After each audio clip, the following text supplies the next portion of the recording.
D'ogni giorno, dedicata a tutti gli amici di Alessio. D'ogni giorno, di lume cori, si di la casa, di lu vento, lu verso duci, di l'arcobaleno lu un canto, di la pura carezza, l'eco, caccivita e baggiana a portare i calori unci.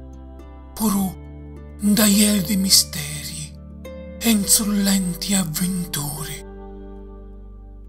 D'ogni giorno di la mia terra siti lo frutto, di lo pane spartuto lo valore, di lo canto, l'anzuccarata melodia, di la franchezza, l'appoio forte, la speranza che non è perso l'umano sentire, lo prezioso bene e misterio che nutrica d'arma.